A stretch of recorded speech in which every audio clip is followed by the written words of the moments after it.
Eu estou saindo para gravar numa terça-feira à noite.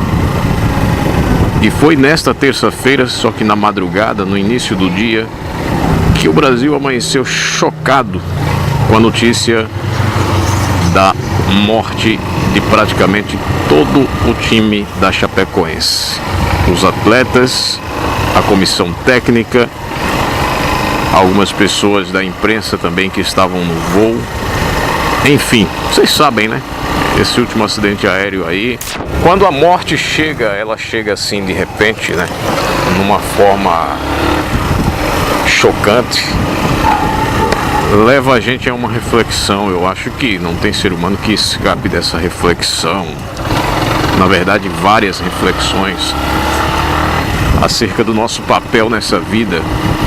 Por que simplesmente que a gente nasce? Qual é o objetivo, né, dessa vida onde a gente constrói e não leva nada? A gente realiza, a gente chega em determinados lugares, mas a gente sempre abre espaços para novos sonhos. Eu já falei sobre isso uma vez num outro vídeo aqui neste humilde canal. Quando você sonha sonhos plausíveis que qualquer ser humano pode sonhar, a tendência é de que você realize um a um.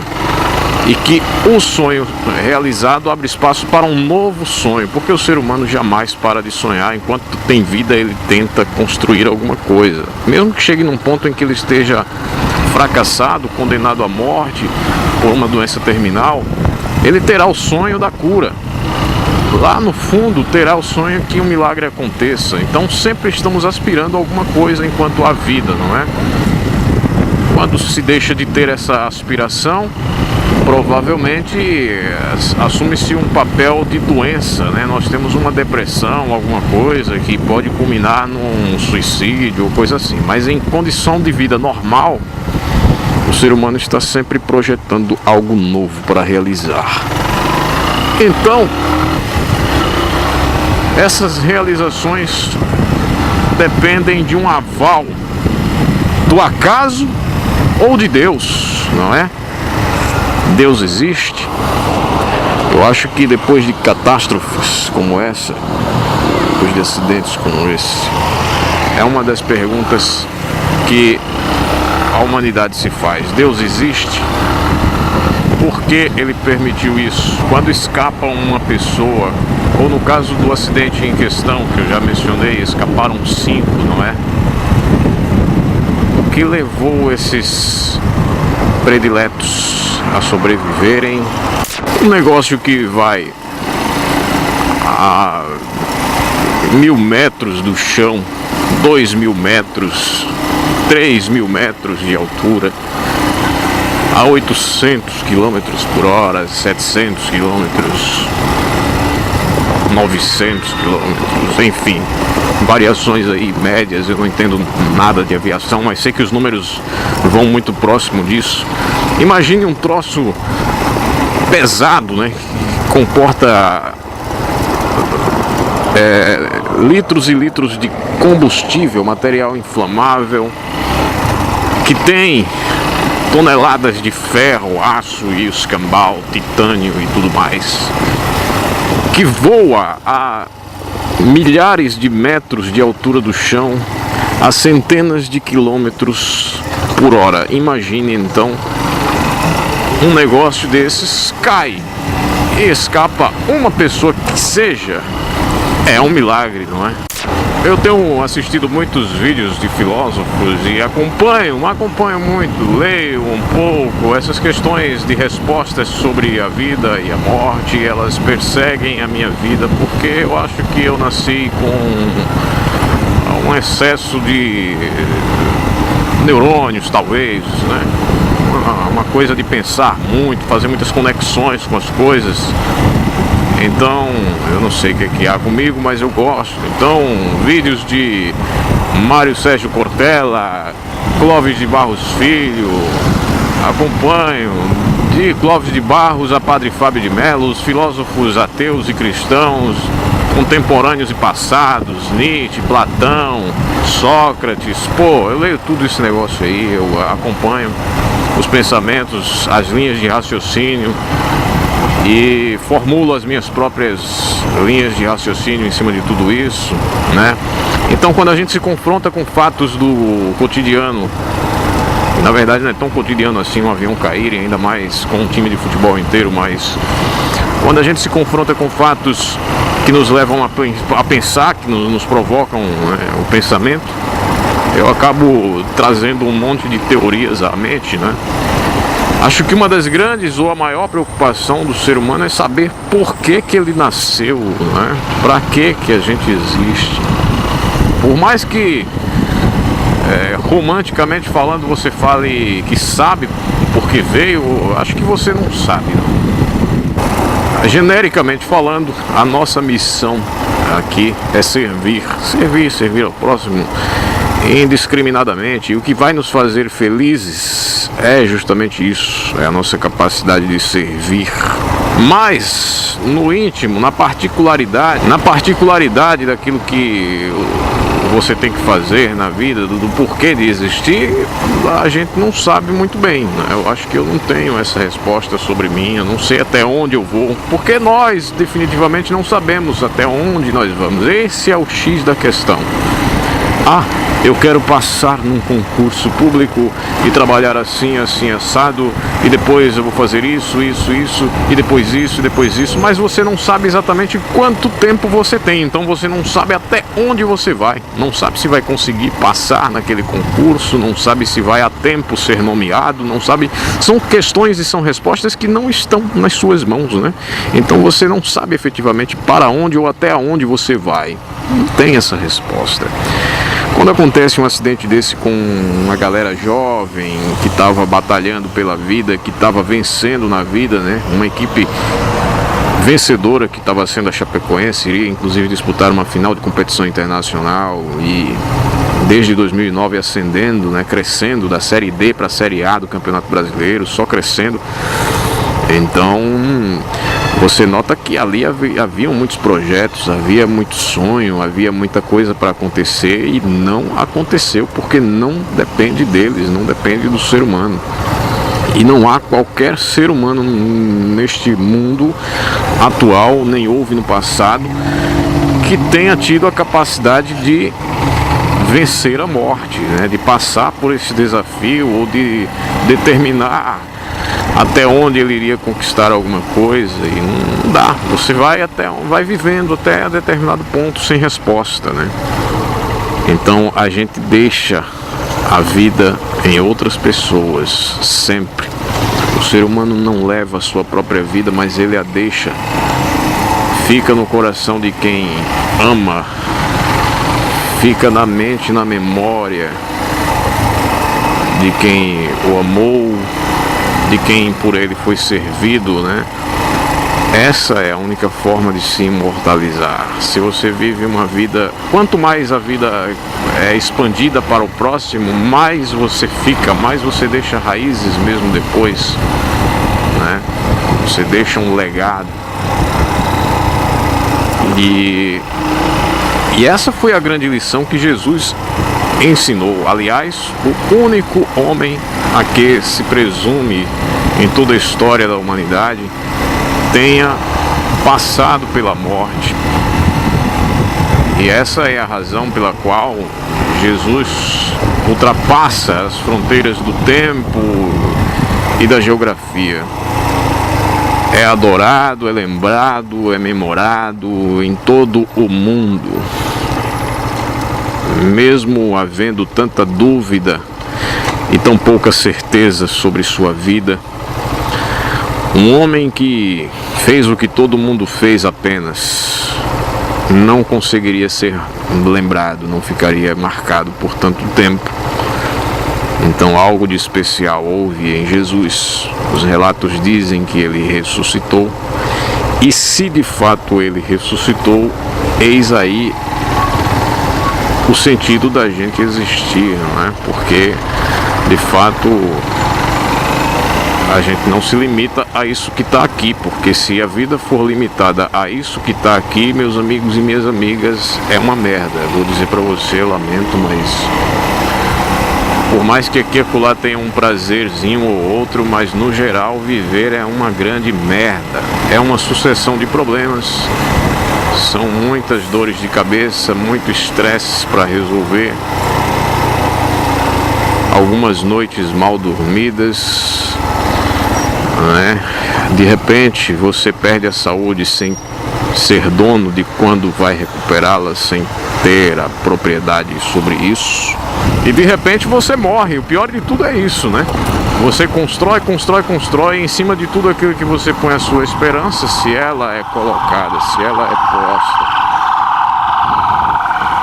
Se ela é posta em conquistas por aqui, né, de repente essa esperança ela cai feito um castelo de areia na beira do mar, beira da praia. Se a gente nasceu com a capacidade de pensar, então temos que buscar as respostas necessárias, né? Claro que o tiozinho que nasceu lá em Pirapora das Neves, no sertão de qualquer estado por aí, não teve acesso a muita informação e vem de uma cultura simples, pobre, é uma pessoa humilde, não teve a oportunidade de conhecer ou pensar muito sobre as coisas. Ele não procure muitas respostas pela vida, isso é natural, né? Para ele tá bom do jeito que estiver, se preocupa com o feijão que vai coletar amanhã, com a carne que vai botar no prato e tá bom, acordou, viveu de novo, dormiu e levantou, está ótimo. Mas se você teve a infelicidade de nascer pensante, eu digo infelicidade porque também é uma merda pensar muito sobre as coisas, porque você acaba notando mais problemas do que as outras pessoas, né? Você vê a fundo as coisas mais do que quem vive na superficialidade. Não à toa os grandes pensadores morreram sufocadamente, né? Morreram cedo, às vezes caíram nas drogas, porque as coisas são complicadas. As respostas da vida, elas às vezes são mais dolorosas do que a gente pode imaginar no primeiro momento. Então, bom, mas enfim, uma vez que nasci com a coisa de pensar muito, eu, obviamente vou buscar algumas respostas, né? E nas minhas buscas por alguma resposta, repetindo para você, vendo filósofos falarem, contemporâneos e do passado, lendo muita coisa, pensando com meus próprios botões, analisando alguns fatos e algumas histórias, tudo em conjunto. A grande resposta que eu encontrei, quer dizer, aquilo que me parece fazer mais sentido no final das contas é que Jesus trazia a melhor resposta. A resposta que faz sentido, não é? Aquele ditado que diz assim: a morte é a única certeza que a gente tem na vida. Tá, é a única certeza, mas ela é recheada de dúvidas. Quando, como, onde, por quê? Existem várias razões. Pessoas doentes às vezes continuam vivendo anos a fio. Aí vai um cara saudável jogar uma partida de futebol, morre de um infarto em campo, ou cai o avião, enfim.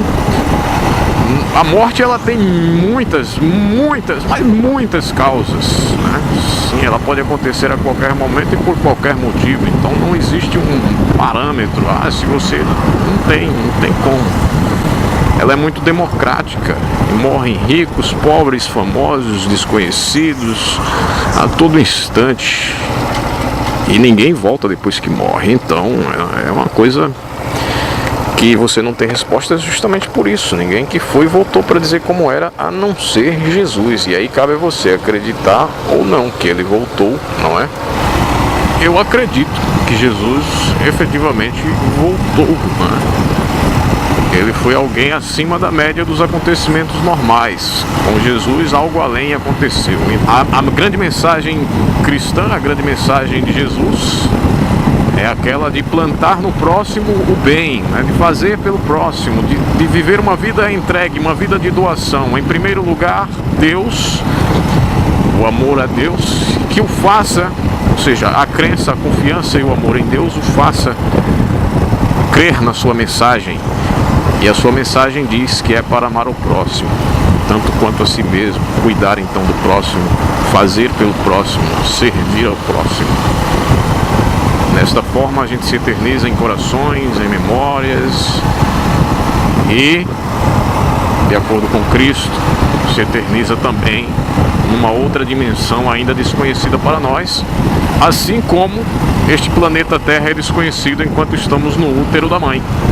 E quando do útero saímos, choramos porque achamos que aquele final de ciclo é uma merda, né? Sair daqueles 9 meses de gestação confortáveis para entrar neste mundo é ruim, e a criança chora, só depois a gente tem a compreensão. Então acredito que no processo de morte, de passagem, algo similar aconteça, não igual, similar, repare.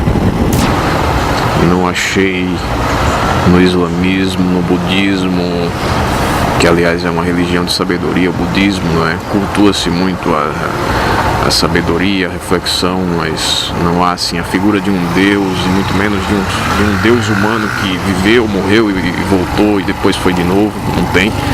A única que tem essa resposta, que tem essa mensagem é a fé cristã em Jesus Cristo. Então acho que após avaliar muito a fundo todas as respostas de Jesus, muito sábias também, né, contidas no Novo Testamento, a Bíblia dividida em Antigo e Novo Testamento. No Antigo Testamento as mensagens eram elas eram ainda vazias, porque elas eram palavras com pouca prática, não é? Eram a aspiração de um povo que queria Deus. Depois de Jesus, ela é a realização de um povo que tinha Deus. Então o Novo Testamento é bem diferente do Antigo Testamento, e você nota que nas palavras de Jesus, a Bíblia nos seus evangelhos e naquilo que Jesus comentava, ela é muito contemporânea, ela é muito atual. Não vou falar aqui, repito, do Velho Testamento. Não vai abrir a Bíblia lá e ver as coisas de Sansão, de Davi e Golias, e de Adão e Eva, e enfim, encontrar nisso todas as respostas. A Bíblia naquela época não é outra história, mas do Novo Testamento para cá, a Bíblia é um livro atualíssimo, e as respostas de sabedoria de Jesus, sempre tomado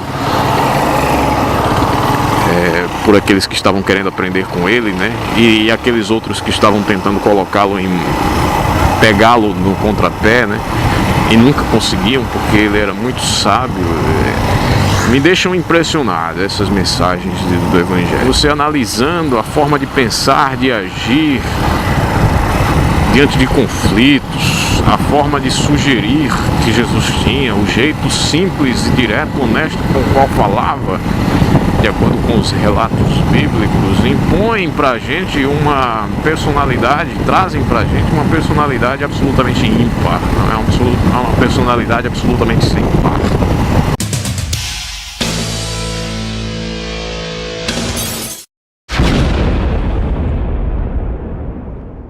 Bem, meus amigos e minhas amigas, é o seguinte: o ano está acabando.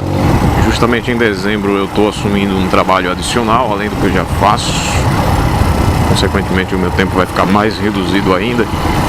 Todavia eu já tenho pelo menos um vídeo já gravado para postar de uma série que eu espero colocar no ar em breve, para esse final de ano, uma série especial, onde nós vamos, além do formato de moto, vamos entrevistar pessoas. O objetivo das conversas, da entrevista, é trazer algo de positivo, algo que acrescente para você, experiências legais, histórias, algum conhecimento novo. Então o nome do quadro vai ser Vale a Pena Conhecer. Acesse o nosso blog também, eu vou estar postando novidades e coisas sobre os vídeos. Inclusive lá no blog tem uma postagem chamada Humilde Easter Egg. Esta postagem, ela diz respeito a algo que aconteceu, ou algo que eu mostrei no vídeo anterior, Nostalgia, tá certo? Sobre o vídeo Nostalgia tem uma postagem lá no blog, escrita, com fotos e tudo mais, falando uma curiosidade para você. Não sei se sobre esse vídeo de hoje eu também vou escrever alguma coisa, mas sempre vai ter então alguma coisinha. Eu quero relacionar os vídeos com uma postagem, alguma coisa de repente que eu esqueci de falar e completar no vídeo, vai ter sempre por lá. Vou tentar estar mantendo essa dualidade, mantendo o trabalho aqui e lá no blog. Tchau!